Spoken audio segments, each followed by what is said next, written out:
ஹாய்ங்க, நான் உங்கள் அஸ்வினி டிசைனர். இன்றைக்கி உங்களுக்கு ஒரு டெய்லரிங் டிப்ஸு தான் கொண்டு வந்திருக்கேன்.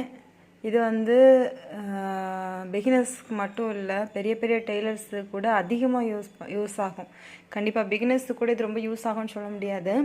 ஆனால் ரொம்ப எப்போவுமே தைச்சிட்டே இருக்கிறவங்களுக்கு கண்டிப்பாக இது ரொம்ப யூஸ் ஆகும். ஏன்னா இந்த டிப்ஸ் வந்து இது வரைக்கும் யூடியூப்பில் யாருமே போடவும் இல்லை, இந்த டிப்ஸ் யாருமே சொல்லவும் இல்லை. ரொம்ப ரொம்ப தேவையான ஒரு டிப்ஸு தான் இது. உங்களுக்கு ரொம்ப யூஸ்ஃபுல்லான டிப்ஸாக இருக்கும் இது. நீங்கள் பாருங்கள். நம்ம எப்போவுமே வந்து நான் வந்து என்ன மிஷின் யூஸ் பண்ணுறேன்னா ராதா பவர் மிஷின் தான் நான் யூஸ் பண்ணுறேன். இந்த மிஷினுக்கு மட்டும் இல்லை, எந்த மிஷினாக இருந்தாலும் நம்ம எல்லாத்துக்குமே இந்த டிப்ஸை நம்ம ஃபாலோ பண்ண முடியும்.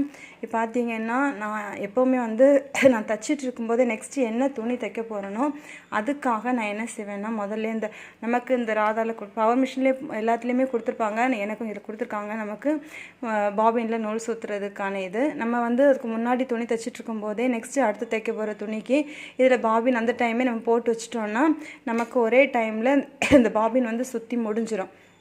அது நமக்கு நெக்ஸ்ட் யூஸ் பண்ணுறதுக்கு அது ஒரு இதாக இருக்கும். அப்புறம் பார்த்திங்கன்னா இந்த இதில் வந்து பக்கத்தில் இந்த ஒரு சின்னதாக, உங்களுக்கு தெரியும் எனக்கு, சின்னதாக ஒரு மேக்னெட் வச்சுருக்கேன். அதில் வந்து நமக்கு இந்த தேவைக்கு இந்த பின் வச்சுருக்கோம் நம்ம.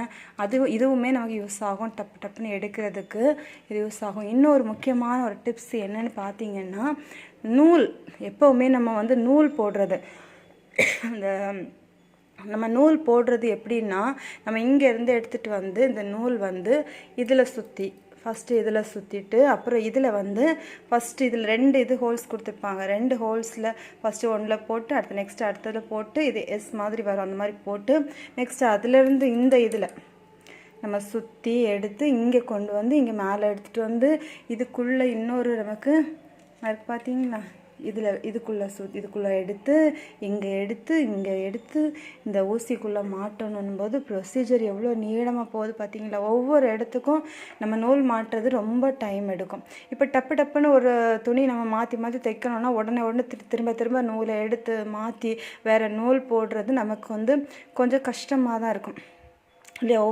ஒரு ட்ரெஸ் முடிச்சோம். அப்போ நெக்ஸ்ட்டு வந்து நான் இதில் என்ன டிப்ஸ் நான் உங்களுக்கு கொடுக்குறேன்னா, ஜஸ்ட் நீங்கள் இப்போ தைச்சிட்ருக்கீங்க ஒரு த்ரெட், அந்த த்ரெட்டில் என்ன செஞ்சுருங்கன்னா, அந்த த்ரெட்டை வந்து இந்த இடத்துல எப்படி கட் பண்ணிக்கலாம். கட் பண்ணிவிட்டு இந்த த்ரெட்டுக்கு கூட நெக்ஸ்ட்டு அடுத்ததாக நீங்கள் என்ன த்ரெட் போட போகிறீங்களோ அந்த நூலை என்ன செய்துக்கலாம், எடுத்து நமக்கு மாட்டி இந்த நூலையும் இப்போ நீங்கள் கட் பண்ணி விட்டுருக்கோம்ல, இந்த நூல் இது ரெண்டையுமே சேர்த்து இதில் ஒரு சின்ன ஜாயிண்ட் பண்ணிக்கலாம். நான் இப்போ பார்த்தா உங்களுக்கு தெரியும், நான் காட்டுறேன். பாருங்கள், சின்னதாக நான் நாட் போட்டு ஜாயின் பண்ணியிருக்கேன் 2 த்ரெட்டையும். ஓகேவா, 2 த்ரெட்டையும் ஜாயின் பண்ணிவிட்டு சிம்பிளுங்க, இந்த கீழே நமக்கு ஊசிக்கிட்ட த்ரெட் இருக்கு இல்லையா, இந்த த்ரெட்டை நம்ம இப்படி பிடிச்சி இழுக்கும்போது அது நம்ம இப்போ போட வேண்டிய த்ரெட், நமக்கு எந்த நூல் இங்கே தேவையோ அந்த நூல் என்ன ஆகும்னா எல்லா இதையும் கடந்துட்டு நமக்கு இங்கே வந்துடும். அப்போது ஜஸ்ட் 1 மினிட்டில் நம்ம என்ன செய்திடலாம்னா, இந்த த்ரெட் நம்ம அடுத்தது ஊசிக்குள்ளே நம்மளால் நூலை மாட்டிட முடியும். சரியா, இந்த டிப்ஸ் வந்து உங்களுக்கு கண்டிப்பாக யூஸ் ஆகும்னு நினைக்கிறேன். பெரிய டெய்லர்ஸு கூட கண்டிப்பாக இந்த டிப்ஸ் யூஸ் ஆகும்னு நான் நம்புகிறேன். இந்த வீடியோ பிடிச்சிருந்துன்னா லைக் பண்ணுங்கள், ஷேர் பண்ணுங்கள், கமெண்ட் பண்ணுங்கள், சப்ஸ்கிரைப் பண்ண மறந்துடாதீங்க. தேங்க்யூ.